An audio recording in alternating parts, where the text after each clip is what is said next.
Out of all the areas as an ELK that I'm responsible for, I think the Ministry Provided Digital Resources is the one that scares me and intimidates me the most.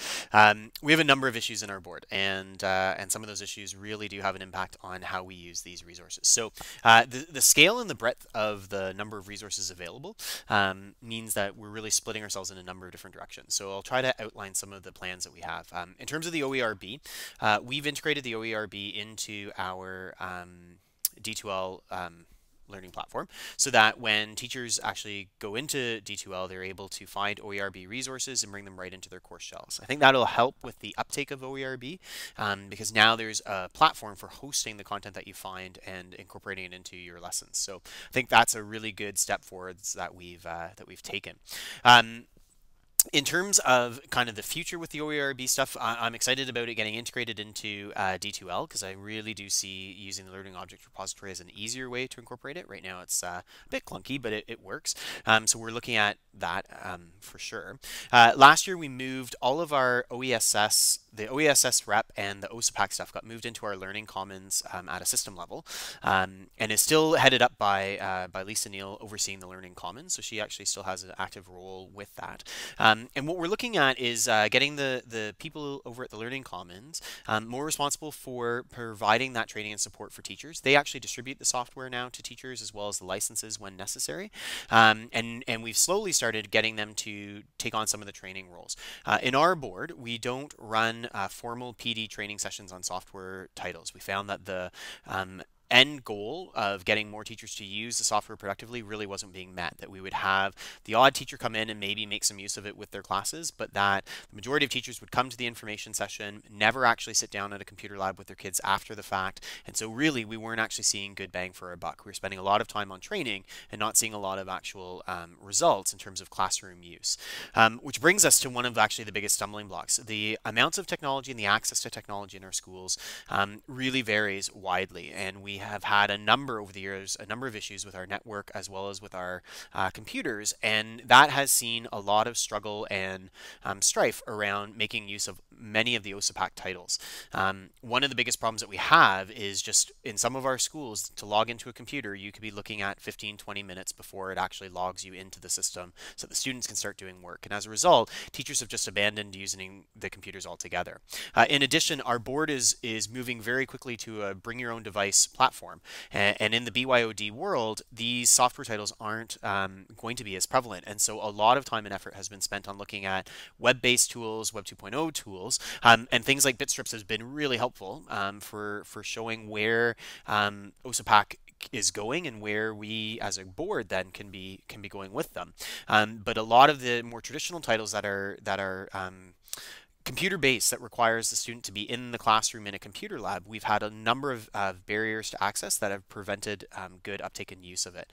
As we move forwards, we're finding more and more that this is becoming a problem. So if we look at some of our secondary schools, they may only have 1 or 2 bookable computer labs that are booked solid with teachers making use of it, and often making use of it for non-OSPAC related titles. So just surfing the web or typing a Word document, which when we get into the BYOD world will hopefully be minimized because students would be able to do that from their classrooms.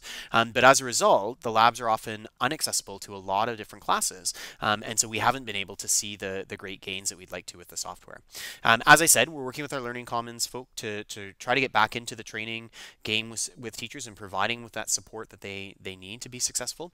We are communicating with our ITCs, our teacher contacts in all of our schools that are responsible around technology to make sure they're aware of new titles and we get them put onto the image and make them accessible to the schools. And then it's just a matter of trying to figure out creative ways to actually get them using those tools.